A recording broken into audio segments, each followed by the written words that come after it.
Action. Was that you? Nope. Welcome back. To Fancy Mix Productions. I'm Jonathan.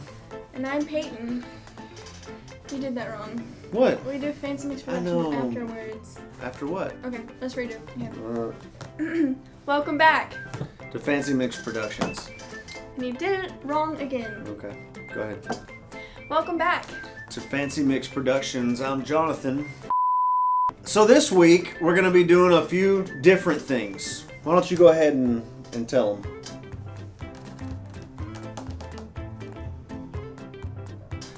We're going to be coming to your house, randomly, potentially giving prizes for the completion of certain challenges. So, for one, if you want us to come to your house, send us your address. And if you don't want us to come to your house, send us your address. And We are going to be there anyways. maybe. We're not gonna trespass. So now to what y'all have all been waiting for. What happens next with Jacob Lane? Jacob jumped up with the intent of doing something unexpected. Will he tape up Cole's mouth with packing tape, hit him in the face with a green bouncy ball, dive face first into a beanbag couch, or pull a fish out of his back pocket and slap Cole in the face with it?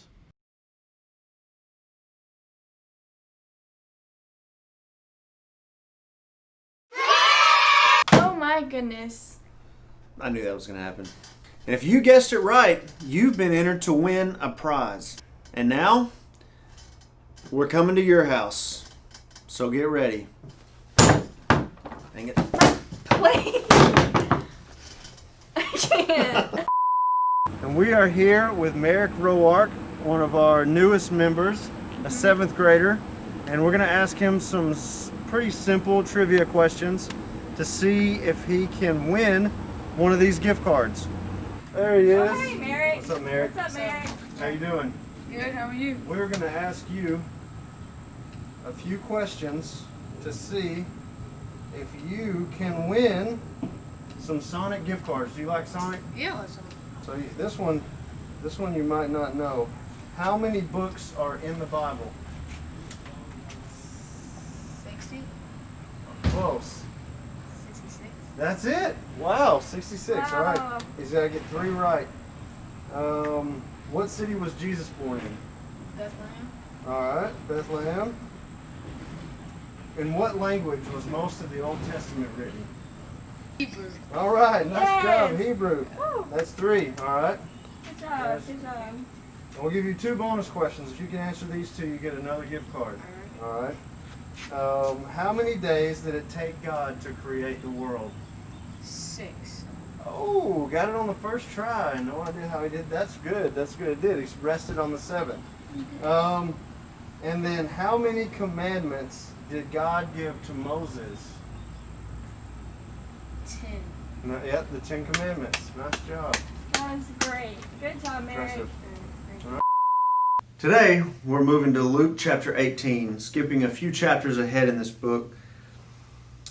This story is one that Jesus tells to a group of people that don't seem to be specifically recognized. So we don't get their title.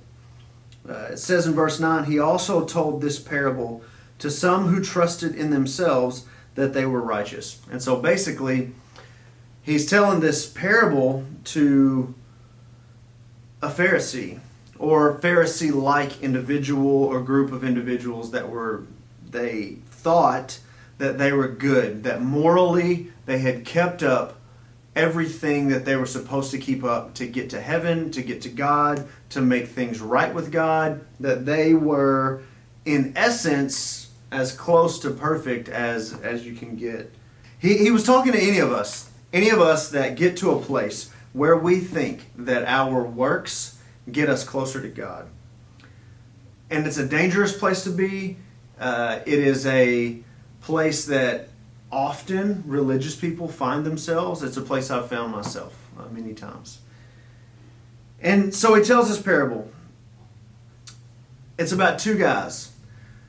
They both walk into a church, right? It starts like a joke. 2 guys walk into a church. One's a tax collector and one's a Pharisee. But the original audience of this particular story would have heard two extremes of their society.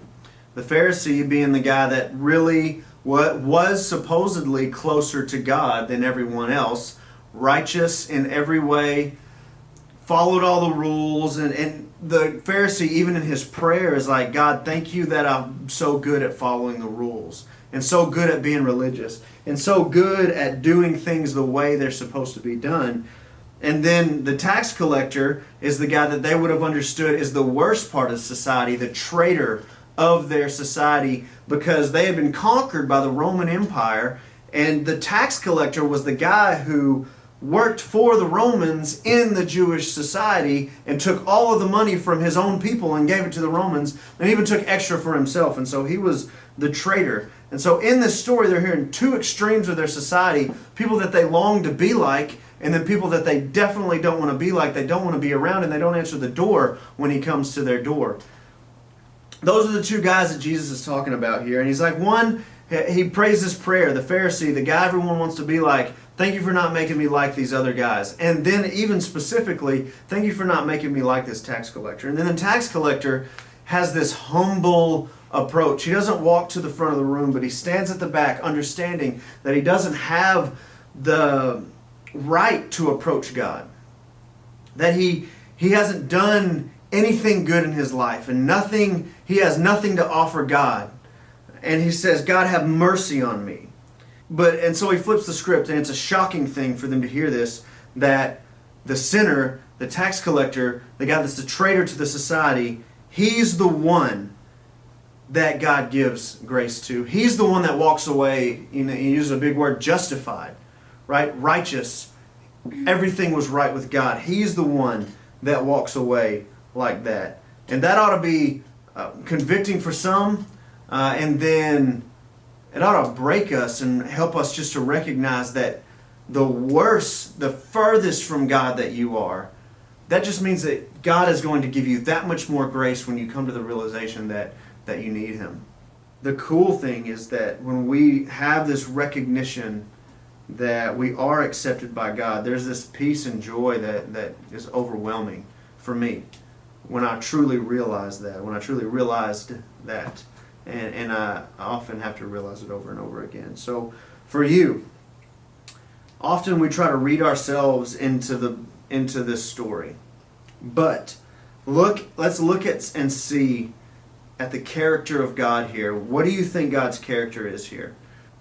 What do you think the attitude of the people in the story is, of the two characters, the Pharisee and the tax collector? And then, what does that say about you in your own relationship with God and your own relationship with other people? Do you look down on other people, or do you recognize that you have this insatiable need to be forgiven? Whatever it is, I hope that you'll send us a comment, that you'll direct message us, you text us if you have our contact information, email, however you want to get a hold of us. We would love to hear what you thought about this particular story in Luke chapter 18, verses 9 through 14. Let us know also in the comments if you want us to come to your house and you can complete some challenges and answer some questions for gift cards just like Merrick did. Thanks for joining in with us, guys. Next week we have some really exciting news. We're not actually going to be we're actually going to be meeting in person. Yep. And we have a brand new room, brand new location that the teens are going to meet. We're just going to show you what we're talking about.